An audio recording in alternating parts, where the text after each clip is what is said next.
Bismillahirrahmanirrahim. Assalamualaikum warahmatullahi wabarakatuh. Alhamdulillah, wassalatu wassalamu ala rasulillah wa ala alihi wa ashabihi wa man tabi'ahum bi ihsanin ila yaumiddin wa ba'd. Di dalam hadis disebutkan, la tumari akhaka wa la tumazihhu wa la ta'idhu maw'idan fatukhlifah. Akhrajahu at-Tirmidzi bi sanadin fihi dha'f. Hadis ini dikeluarkan oleh Tirmidzi dengan sanad yang dhaif. Itulah sebabnya saya tidak baca qala Rasulullah SAW. Saya langsung baca matannya. Karena menyandarkan sesuatu kepada Nabi itu sangat berat, ya. Kalau itu tidak sah kepada Nabi, kita sandarkan kepada Nabi, sama saja kita berdusta atas Nabi Muhammad SAW. Secara sanad hadis ini dhaif, tapi matannya didukung oleh hadis-hadis sahih yang lain dan didukung oleh Al-Quran. Makanya penulis memasukkan hadis ini di dalam kitabnya, yaitu Ibnu Hajar Al-Asqalani memasukkan hadis ini ke dalam kitab Bulughul Maram, yaitu bab yang terakhir, Kitabul Jami'. Dan hadis ini menceritakan, janganlah engkau berjidal dengan saudaramu, jangan debat saudaramu, dan jangan candai saudaramu, dan janganlah engkau PHP-in saudaramu. Janji kemudian tidak ditepati, saudaranya diapain? PHP-in, ya, bahasa kita ini dengan PHP. Yang pertama tentang jidal atau debat. Nah, ini marfu' kepada Nabi nih sanadnya, ya. Rasulullah sallallahu alaihi wasallam bersabda, "Inna abghadar rijali ila Allahi al-aladdul khasim." Kata Nabi sallallahu alaihi wasallam, orang yang paling dibenci oleh Allah adalah orang yang suka berdebat, paling lihai dalam berdebat. Orang yang suka berdebat ini orang-orang bagaimana ini? Ahli filsafat. Ahli filsafat itu paling senang berdebat. Kenapa? Mengandalkan akalnya. Bahasa gelapnya, ya, bahasa darknya, menuhankan akalnya. Karena akalnya adalah segala-galanya. Yang bertentangan dengan akal dia tolak. Betul? Nah, bahasa Al-Qur'annya menuhankan hawa nafsunya. Berkedok kecerdasan padahal sedang memperturutkan hawa nafsunya. Ya, subhanallah. Larangan berdebat. Yang pertama di dalam surah Al-Ankabut ayat 46. وَلَا تُجَادِلُوا أَهْلَ الْكِتَابِ إِلَّا بِالَّتِي هِيَ أَحْسَنُ. Janganlah kalian mendebat ahlul kitab kecuali dengan cara yang baik. Ini kan hadisnya tentang apa? Jangan debat saudaramu. Tapi Ustadz Firanda ini membawakan ayat, jangan debat ahlul kitab kecuali dengan cara yang baik. Maksudnya apa ini? Kalau kita berdebat dengan ahlul kitab aja diperintahkan dengan cara yang baik, padahal ahlul kitab itu kafir, bukan saudara kita, maka apalagi diskusi dengan saudara kita. Saudara kita lebih berhak lagi kita perlakukan dengan baik. Jangan sampai keliru sama non-Islam ramah, ya, didukung, dijaga gerejanya, tapi kajian-kajian sunnah padahal masih saudara dibubarkan. La ilaha illallah. Begitu tak ajaran Islam. Ya, subhanallah. Kalau terhadap orang kafir kita suruh baik debatnya, maka saudara kita yang muslim lebih berhak kita perlakukan dengan baik. Ya. Subhanallah. Ini syaitan kalau udah ngebalik pola pikir manusia seperti itu. Memandang orang kafir seperti saudaranya, memandang orang muslim seperti musuhnya. La haula wala quwwata illa billah. Sekarang dari hadis. Kata Nabi SAW, Ana za'imun bi baitin fi rabadil jannah. Aku menjamin istana di tepi surga. Nabi menjamin istana di tepi surga. Ya, pasti dapat istana di tepi surga. Siapa? Liman tarakal mira'a wa in kana muhiqqan. Bagi siapa yang meninggalkan debat, ya, walaupun dia di atas kebenaran. Masya Allah. Coba. Ya. Walaupun dia di atas kebenaran, dia hindari itu debat. Nggak bagus debat-debat. Setelah debat itu meninggalkan sesuatu di hatinya, Pak. Sedikit banyak itu akan benci terhadap lawan debatnya. Betul nggak? Padahal lawan debatnya adalah saudara kita juga muslim. Makanya Nabi menjanjikan surga, ya, menjanjikan istana di tepi surga. Bagi siapa? Yang meninggalkan debat walaupun dia di atas kebenaran. Saya jadi ingat Imam Malik. Imam Malik bin Anas, Masya Allah, ahlul hadis, ya, ahlul Madinah, penduduk Madinah, ahlul hadis, gurunya Imam Syafi'i, rahimahumullah. Ketika diajak debat oleh ahlul bid'ah suatu hari, ya, apa kata Imam Malik? Aku sudah tenang dengan agamamu.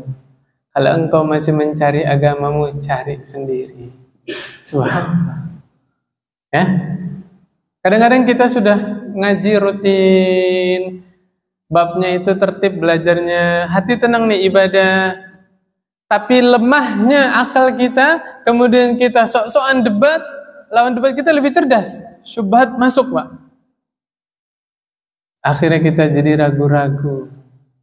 Padahal sudah istiqomah belajar sunnah. Tapi gara-gara debat sama ahlul bid'ah yang lebih cerdas, akhirnya timbul keraguan-raguan terhadap sunnah. Mau saya kasih syubhat, Pak? Kasih syubhat sedikit, nggak apa-apa ya? Bapak tahu nggak, merayakan Maulid Nabi itu ada dalilnya di Al-Quran? Percaya nggak Bapak? Saya bawakan dalilnya nih.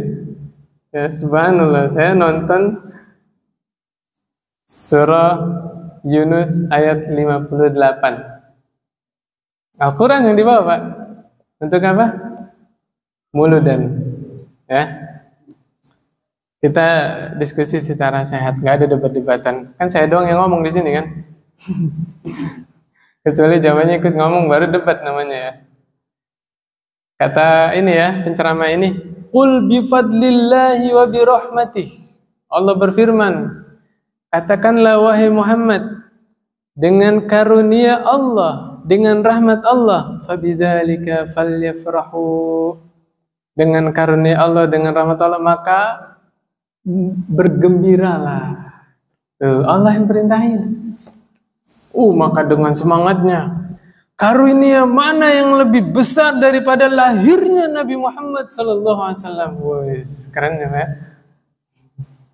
Karunia terbesar lahirnya Nabi Muhammad SAW. Itu rahmat Allah yang terbesar. Lahirnya seorang Nabi, penutup para Nabi dan Rasul, pemimpin para Nabi dan Rasul. Siapa? Nabi Muhammad SAW. Maka kita mengadakan perayaan ini dalam rangka mengekspresikan kegembiraan kita, mengamalkan perintah Allah. Perayaan ini ada dalam rangka mengekspresikan rasa cinta kita kepada Nabi. Maka yang tidak merayakan, dia tidak cinta kepada Nabi. Luar biasa. Jawabnya gimana, Pak? Simpel. Kalau kita belajar agamanya dari dasar itu nggak ada keraguan. Kita tanya sama ustadz tersebut, punten Pak Ustadz, Saya pengen tahu satu sahabat aja yang menafsirkan ayat ini begini, ada enggak? Sebutkan satu sahabat. Atau kalau susah sahabat, sebutkan satu ulama tafsir, ada enggak yang menafsirkan yang begini? Gak ada. Karena perayaan tersebut timbulnya itu setelah masa imam yang 4. Di masa sahabat belum ada, tabiin belum ada, tabiut tabiin belum ada. Di masa imam yang 4 nggak ada. Terus kapan? Setelah itu. Dan kalau kita baca sejarah, yang pertama kali merayakan siapa, Pak? Bani Fatimiyah di Mesir yang bermadhab Syiah. Cari sendiri literasinya ya. Ini yang pertama. Yang kedua, kalau kita dituduh, antum tidak ikut merayakan, berarti antum tidak cinta sama Nabi. Jawabnya kita simpel, Pak. Pokoknya kalau belajar agama ini dari dasarnya itu penuh dengan kokoh. Kita jawabnya simpel. Punten Pak Ustadz, yang saya pelajari bulan Rabiul Awal tanggal 12 itu hari wafatnya Rasulullah Sallallahu Alaihi Wasallam. Saya nggak sampai hati hari wafatnya Nabi, malah kita bergembira ria membuat perayaan. Tidak sampai hati. Justru karena saya cinta kepada Nabi Sallallahu Alaihi Wasallam, saya tidak sampai hati bergembira ria di hari wafatnya Rasulullah Sallallahu Alaihi Wasallam. Adapun hari lahirnya Nabi, ulama khilaf, tidak sepakat kapan lahirnya Nabi. Gimana ngitungnya? Tahun Hijriah disahkannya dari zaman siapa? Umar ibn Khattab. Umar itu memimpin kaum muslimin setelah Abu Bakar. Nabi meninggal usianya berapa? 63. Tambah Abu Bakar 2 tahun. Berarti kita harus ngitung 65 tahun ke belakang, Mbak. Kalau pengen tahu tanggal lahirnya Nabi, betul? Nah, itu poinnya, Pak ya. Makanya ulama tidak sepakat tanggal lahirnya Nabi kapan. Ditambah lagi, tidak ada satu sahabat pun yang perhatian terhadap tanggal lahir Nabi. Kita sedang bicara tanggal, Pak ya, bukan hari ya. Tanggalnya kapan, tidak ada satu sahabat yang perhatian. Berarti apa? Tidak ada yang spesial, tidak ada yang mesti dirayakan. Ya kan? Kurang nggak syubhatnya? Saya tambah nih kalau kurang. Itu Nabi puasa di hari Senin. Pas ditanya, ya Rasulullah, kenapa Anda puasa di hari Senin? Apa jawab Nabi? Hari Senin itu hari aku dilahirkan. Hari Senin hari aku diangkat menjadi seorang Rasul. Tuh, Nabi memperingati. Ini syubhat ini. Jawabnya gimana jawabnya? Sudah ada contoh dari Nabi kan? Bagaimana Nabi mensyukuri? Dengan apa? Puasa. Lihat, contoh Nabi Muhammad SAW adalah contoh yang terbaik. Setiap tahun ngingetnya? Setiap pekan. Kalau kita cinta sama Nabi, ya hari Senin puasa. Bersyukur Nabi dilahirkan hari Senin, Nabi diangkat menjadi seorang Rasul. Nah itu baru betul-betul kita mencintai Nabi, kita mensyukuri atas kelahiran Nabi. Dengan apa, Pak? Puasa di hari Senin. Murah nggak, Pak? Murah. Berasnya malah awet. Iya nggak? Nggak patungan. Nanti ini bulan apa, Pak? Safar. Bulan depan siap-siap iuran per kakak berapa, Mas? 300.000. Ada yang 500. Ada yang 2,5. Tanya, Pak, itu subhanallah tetangga teteh, Pak, teteh. Apa namanya yang suka bersih-bersih? Apa ART ya? Itu kadang-kadang minjem uang ke majikannya. Kalau ditanya buat apa? Buat iuran, subhanallah. Harusnya dia yang disantunin, Pak. Harusnya dia yang disedekahin. dia malah mengeluarkan. La ilaha illallah. Ya, kita nggak ngajak debat Pak ya. Ini mah hanya ajak berpikir ya. Tentunya dengan bahasa-bahasa yang baik ya, bahasa-bahasa yang baik ya. Tidak ada saling menjatuhkan. Dan seterusnya. Udah cukup ya? Nanti sampai Isya subhat lagi. Kita kesini lagi. Kata Nabi apa? Aku menjamin istana di tepi surga bagi yang meninggalkan debat, walaupun dia di atas kebenaran. Jadi konsepnya orang mukmin itu belajar yang benar. Cari ustadz yang mantep, kokoh manhajnya, belajar step by step terus. Hadiri kajian-kajian yang bisa menambah iman, menambah semangat dalam beribadah kepada Allah, sehingga setiap saat kita mendekatkan diri kepada Allah Subhanahu wa ta'ala. Kemudian yang berikutnya, larangan bercanda. Nah ini. Kan di hadis ini apa tadi lafaznya? Wala tumazihhu. Jangan candai saudaramu. Pertanyaannya, apakah mutlak nggak boleh bercanda? Tidak. Ada aturannya. Nabi bercanda nggak? Bercanda, Pak. Nabi bercanda. Saya juga dulu baca hadis itu ketawa saya. Ada sahabat yang mau ikut Nabi maksa. Ya Rasulullah, bawa aku bersamamu ya Rasulullah. Pengen ikut maksa. Ya udah kamu ikut. Naik anak unta ya. Boleh ikut sama Nabi, suruh naik apa Pak? Anak unta. Sahabatnya bingung lah. Apa yang bisa saya lakukan dengan anak unta? Anak unta. Kata Nabi apa? Bukankah setiap ibu unta itu adalah anak ibunya? Paham nggak maksudnya Pak? Walaupun untanya sudah besar, tetap aja anak ibunya kan? Ya subhanallah. Nah itu. Berarti prinsipnya apa? Boleh bercanda tetapi tidak boleh berbohong. Makanya Nabi ketika itu, ya Rasulullah, innaka tuda'ibuna. Ya Rasulullah, engkau mencandai kami. Kata Rasulullah SAW, ya, inni la aqulu illa haqqan. Iya, saya bercanda juga, tapi sungguh aku tidak berkata kecuali yang benar.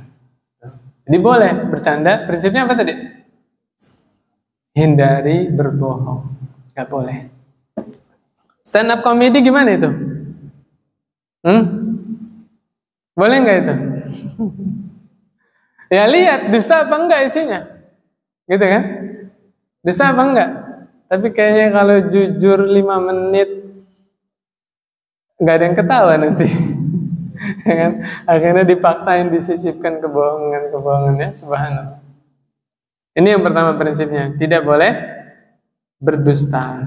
Yang berikut apa? Tidak boleh membahayakan saudaranya.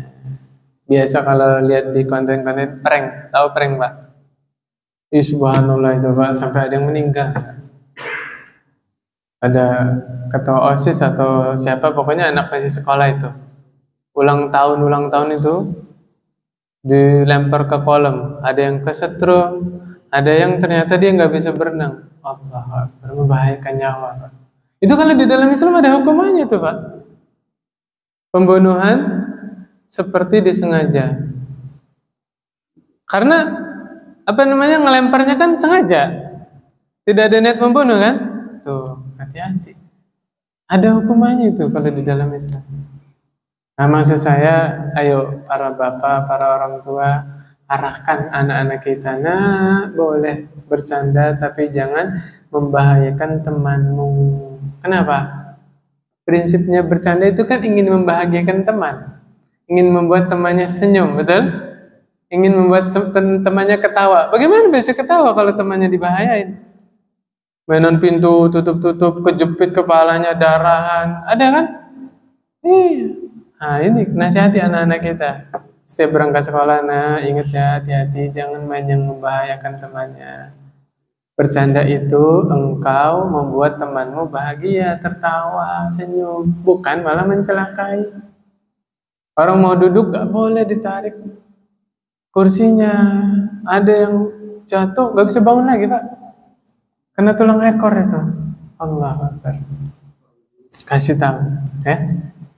Nggak boleh nyumputin sepatu temannya. Sepatumu mau nggak disumputin sama temanmu? Diajak berpikir. Mau nggak sepatu Ade disumputin sama temannya? Nggak mau. Kalau nggak mau, Ade juga nggak boleh nyumputin sepatu temannya. Gitu Pak ya. Kata Nabi SAW, la yu'minul abdul iman kullahu hatta yatruka al-kadhiba fil muzahati wa yatruk al-mira'a wa in kana sadiqan. Ya. Seseorang tidak dikatakan beriman dengan sempurna sampai dia meninggalkan dusta walaupun bercanda, dan dia meninggalkan debat walaupun dia di atas kebenaran. Masya Allah. Ya, kalau mau dapat iman yang sempurna apa Pak? Tinggalkan dusta walaupun bercanda, tinggalkan debat walaupun di atas kebenaran. Kata Nabi SAW, wailul lilladhi yuhaddithu fayakzibu liyudhika bihil qawm, wailullah. Nabi doakan kecelakaan 3 kali bagi orang yang berdusta demi melawak.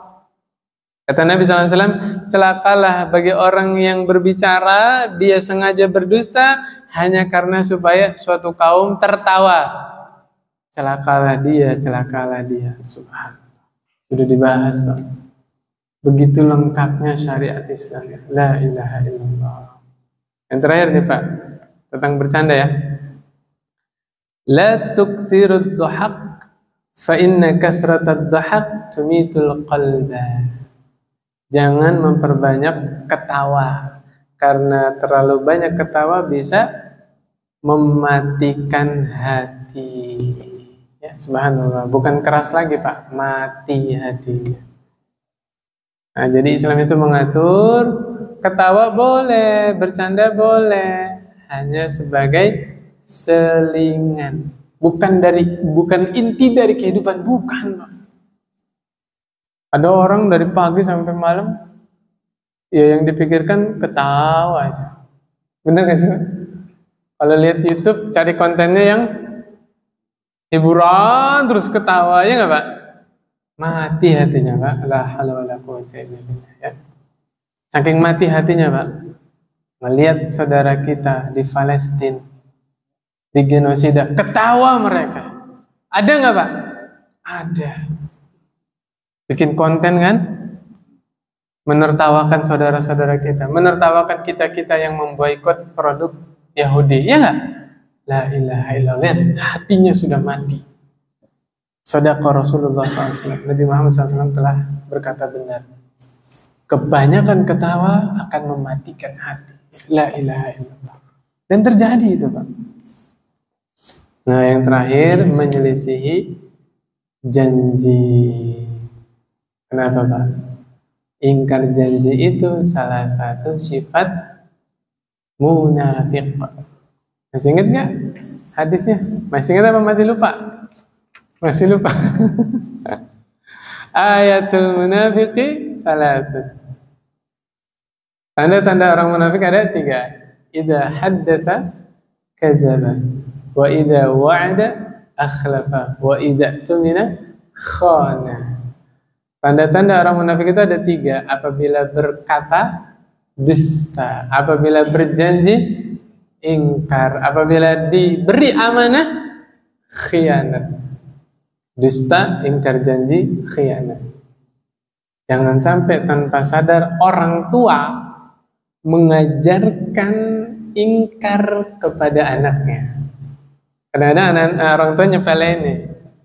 Nah, ayo sini nak, makannya habisin. Besok mama ajak ke kebun binatang. Ada yang kayak gitu? Hati-hati. Kalau dia bilang begitu, besok wajib dia ke kebun binatang. Wajib Pak, kan sudah janji ke anaknya. Anaknya mukmin bukan? Saudara seagama kan? Nah, nggak boleh ingkar janji. Ya. Yang lebih ini lagi, bapaknya baru pulang kerja. Nah, injek-injek bapaknya. Nanti bapak ajak umroh. Hati-hati loh.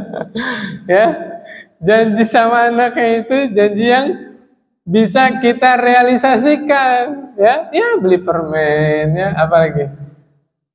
Ayah ajak jalan-jalan keluar, ya kan? Ya, janji sama anak harus janji yang bisa kita realisasikan. Kalau kita nggak gitu ya, janji ini, anaknya akan berpikir. Anak itu Pak, subhanallah, hatinya bersih, tulus, nggak ada seuzon kepada orang tua, nggak ada.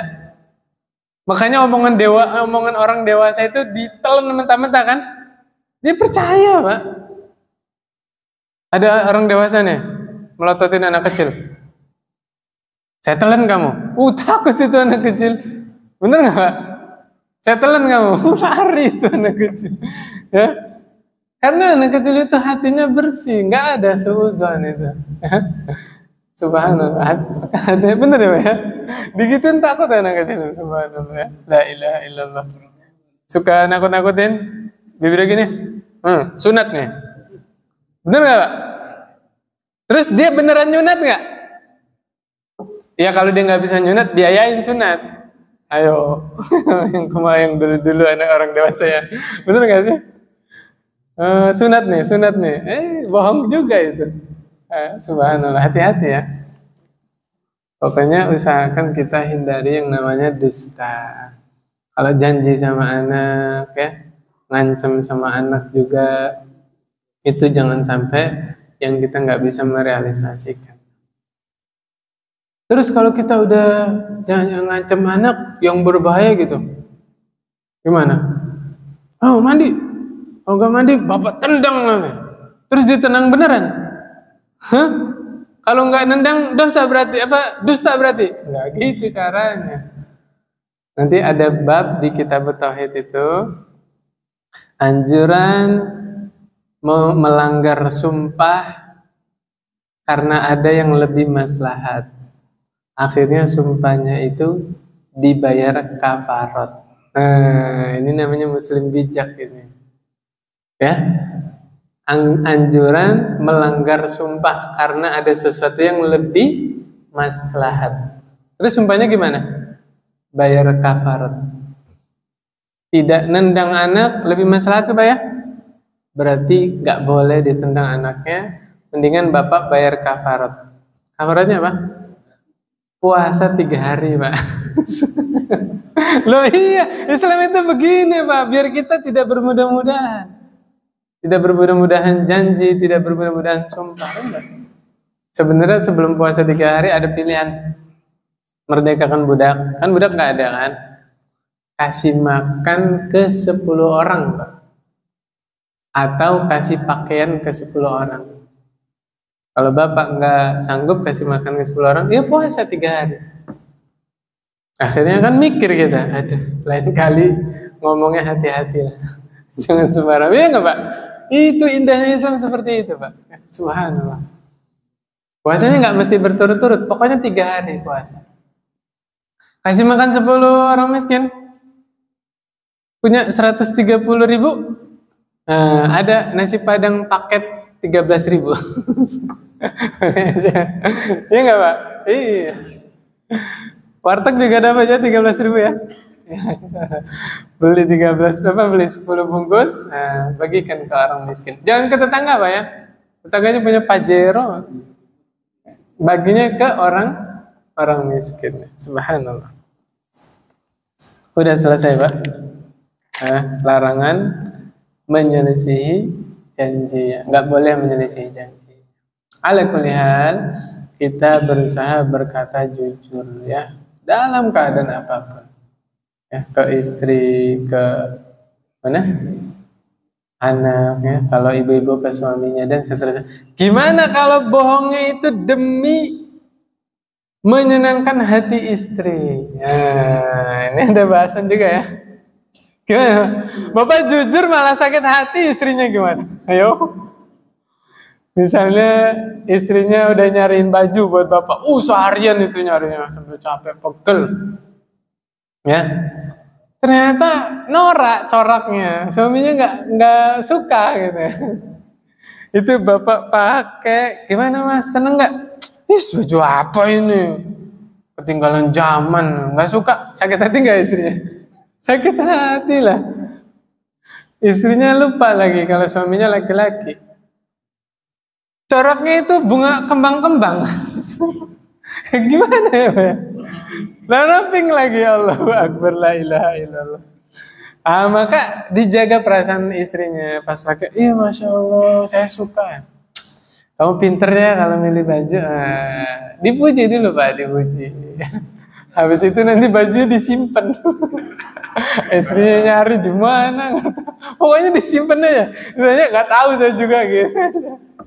Ya, ketimbang jujur tapi nyakitin hati istrinya kan, mendingan ya bohong nggak apa-apa ya, demi menyenangkan hati istri. Wih, bagus ini coraknya, masya Allah, beli di mana ya? Pokoknya dipuji-puji aja. Oh, makasih ya. Diajak jalan, istrinya ditraktir. Bajunya disimpan nanti lah. Ya, subhanallah. Boleh Pak, berbohong demi menjaga keharmonisan rumah tangga. Seperti suami bilang ke istrinya, sayang, semakin hari kamu semakin cantik. Wah. Ada nggak Pak? Apa namanya? Wanita dulu kan nikah 20 tahun misalnya. Ini ngomong nih udah 45 tahun. Cantikan mana Pak? Istrinya masih 20 apa 45? Tapi saya tanya, seneng nggak istrinya digituin? Seneng. Ya udah nggak apa-apa ya.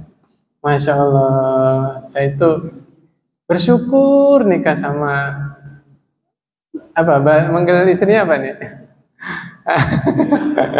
Aduh sayangku, aku itu sangat bersyukur dapat kamu ini, masya Allah. Alhamdulillah Allah pertemukan saya dengan dirimu, masya Allah. Nggak apa-apa puji-puji istrinya ya, subhanallah. Justru itu bisa memperbaharui cinta ya di dalam rumah tangga. Nggak masalah. Jadi jangan lempeng Pak. Jadi suami lempeng, saklek. Gak suka bilang enggak ya. Kamu dandan yang bener sih, kayak ondel-ondel. Ya astagfirullah. Gak gitu caranya, gak gitu caranya. Ya, masak juga. Ala kulli hal boleh bohong kepada istri demi menjaga keharmonisan rumah tangga. Ya kalau menegur masakan, menegur apa, pas moodnya lagi bagus Pak. Moodnya lagi bagus. Ya, misalnya ajak istrinya makan di mana restoran gitu kan. Sayang, enak ya makannya, enak. Kamu bisa nggak masak yang kayak begini? Kan gitu kan. Kalau yang saya kemarin kurang suka, agak asin. Padahal asin banget. Kayaknya agak kebanyakan garamnya gitu ya. Gak apa-apa itu. Tapi kan moodnya lagi bagus. Lagi makan di tempat yang bagus ya kan. Nah istrinya lagi, moodnya lagi bagus. Itu gak apa-apa. Gitu ya, subhanallah. Kemudian berikutnya, jauhi sifat pelit dan akhlak buruk. Ya, ini juga sama hadisnya lemah, tapi didukung oleh riwayat-riwayat yang lain dan didukung ayat ya. Bunyi hadisnya begini: khaslatani la tajtami'ani fi mu'min. Ada dua sifat nggak akan berkumpul di diri seorang mukmin. Sifat apa itu? Al-bukhlu wa su'ul khuluq.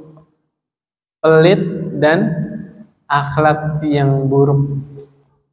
Kalau bahasa gampangnya gini Pak, orang mukmin itu nggak akan pelit.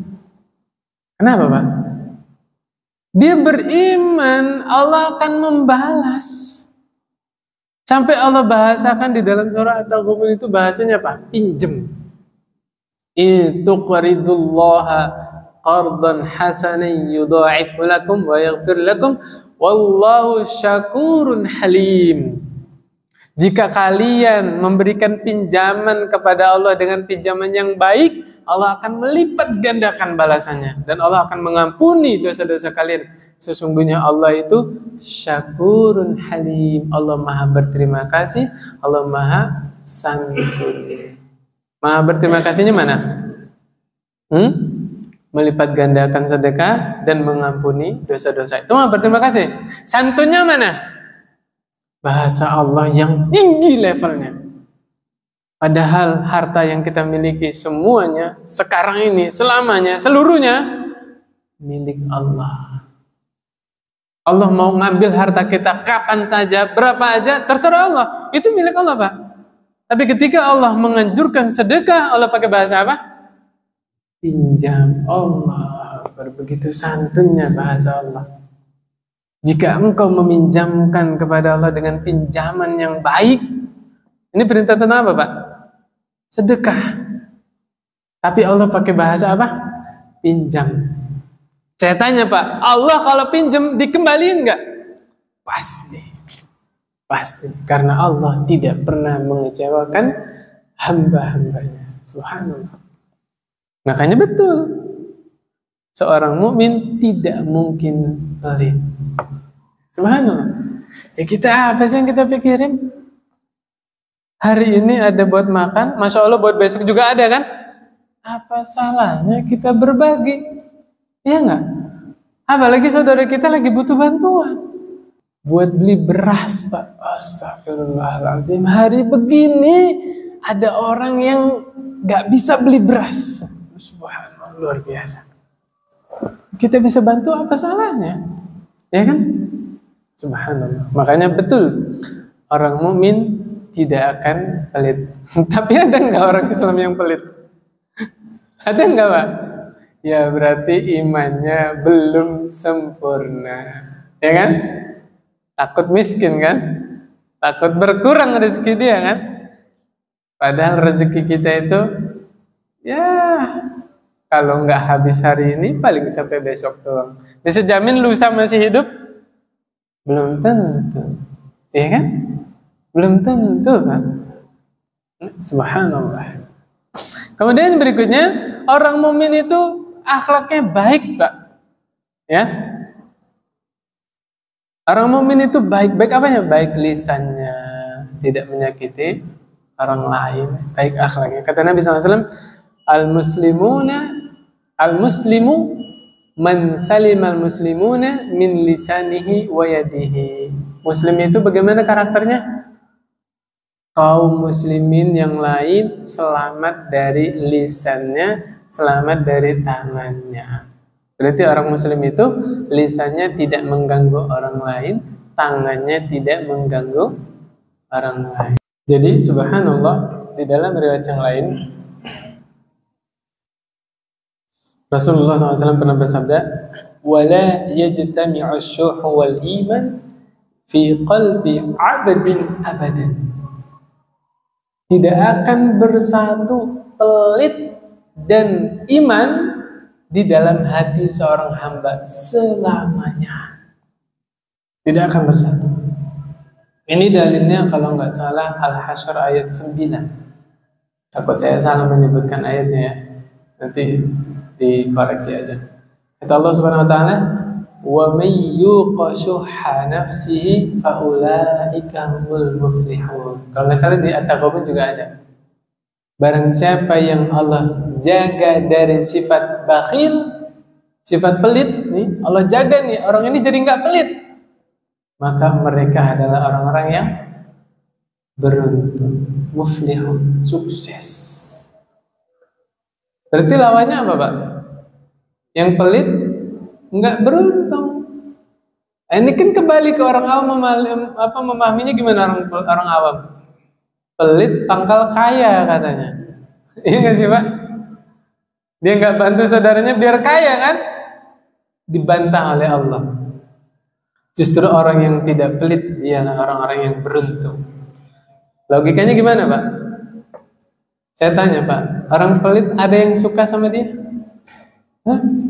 Ada nggak, Pak? Nggak ada. Ya, subhanallah.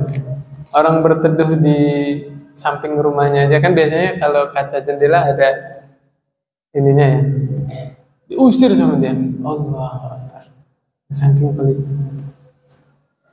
Jadi Nabi SAW mengabarkan tidak akan berkumpul dalam hati seorang hamba dua hal. Apa tadi?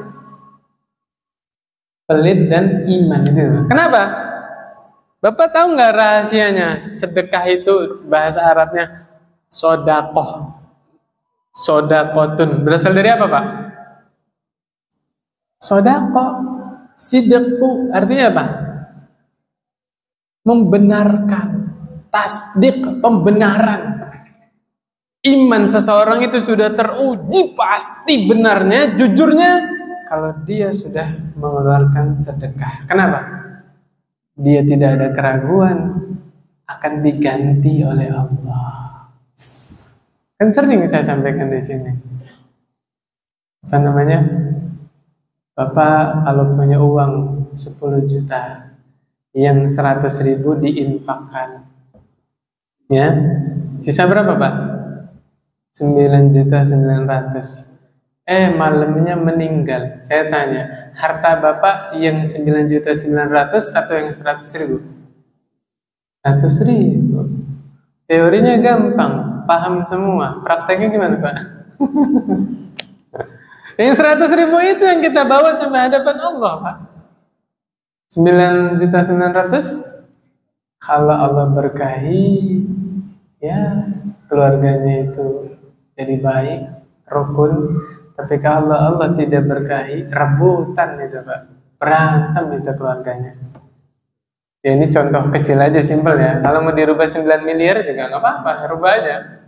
Namanya imajinasi, Pak ya. Subhanallah. Buruknya sifat pelit, surah Al-Ma'un ayat 3, Pak. Ya. Ara'aital ladzi yukadzibu biddin. Itu bicara tentang apa? Orang yang mendustakan agama. Fadzalikal ladzi yad'ul yatim wa la yahuddu 'ala ta'amil miskin. Orang yang mendustakan agama di antara karakternya yang Allah ceritakan dan tidak memotivasi orang lain untuk memberi makan orang miskin. Enggak ngajak orang lain untuk memberi makan orang miskin. Maksudnya apa? Maksudnya gini, Pak. Kita dakwah yang paling mengena ke dalam hati jamaahnya itu dengan cara apa? Mencontohkan. Dengan kita duluan mencontohkan, memberi makan kepada orang miskin, itu sama aja kita sedang mengajak yang lain supaya mencontoh perbuatan baik kita. Nah, berarti ini maksud ayat ini, wala yahdu ala ta'amil miskin, dia tidak mengajak orang memberi makan orang miskin, berarti dianya juga tidak memberi makan orang miskin. Itu maksudnya. Di dalam surah Al-Muddatsir kan ada dialog ya, fi jannati yatasaalun 'anil mujrimin. Penghuni surga itu dialog, Pak, ngobrol. Yatasaalun, saling bertanya. Tentang apa? 'Anil mujrimin, tentang orang-orang berdosa, orang-orang pendosa. Mujrimin itu artinya pendosa. Jangan sampai punya anak dinamainya mujrimin. Itu artinya pendosa. Ada orang ngasal kan, oh yang penting anak saya ada di Al-Quran. Dia buka acak, ketemu Al-Muddatsir, mujrimin, wih bagus nih. Padahal ada Quran terjemah ya, Pak. Dia nggak lihat lagi. Ini saya bukan bercanda, Pak. Saya punya teman pondok, namanya mujrimin, Pak. Sama ustadznya dirubah. Enggak, kamu Muhammad. Semenjak itu dipanggilnya Muhammad. Iya betul, Pak. Namanya mujrimin. Ada lagi namanya Asiyah, pakai ain, pakai sod, pakai ya, Asiyah. Artinya apa? Perempuan yang bermaksiat. La ilaha illallah. Hati-hati. Pakai ain, pakai sod ya. Hati-hati. Na'udzubillah. Jangan ngawur kalau ngasih nama anak ya. Bu Yonanya, Ustadz kan banyak ya. Pak Ustadz punten ini saya baru punya cucu ya kan. Kira-kira rekomendasi nama yang jarang, bagus, enak dipanggil apa? Kan gitu, Pak ya? Kan kita kan pengennya namain cucu kita, namain anak kita tuh jarang gitu. Jangan yang pasaran lah. Imam Syafi'i mah pasaran, Pak. Jajal ke saudara-saudara kita NU, banyak namanya Imam Syafi'i. Nama pondok, nama masjid ya. Astagfirullahaladzim. Bener gak sih? Masjid Imam Syafi'i, pondok Imam Syafi'i. Subhanallah. Apa kata mereka? Masalakakum fi saqar? Apa yang menyebabkan kalian di neraka Sakor? Kata siapa itu? Kata penghuni surga.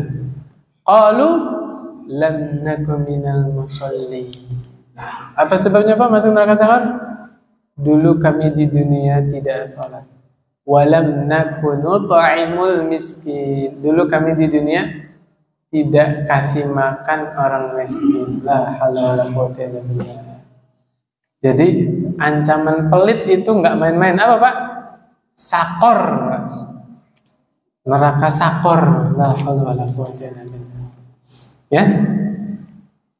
Oh udah ya. Kemudian Allah juga mencela sifat bakhil ada di dalam surah Al-Lail. Wa amma man bakhila wastaghna wa kadzdzaba bil husna. Yang terakhir surah An-Nisa kata Allah Subhanahu wa taala, alladzina yabkhaluna wa ya'muruna an-nasa bil bukhl. An-Nisa ayat 37. Orang-orang yang bakhil dan mengajak orang lain untuk bakhil. Nauzubillah min dzalik. Dia udah pelit, ngajak orang lain untuk pelit juga. Makanya Nabi berdoa Pak. Ini dihafal doanya. Allahumma inni a'udzubika minal jubni wal bukhli. Ya Allah, aku sungguh berlindung kepadamu dari sifat penakut dan sifat bakhil. Ya. Subhanakallahumma wa bihamdik asyhadu an la ilaha illa anta astaghfiruka wa atubu ilaik. Assalamualaikum warahmatullahi wabarakatuh.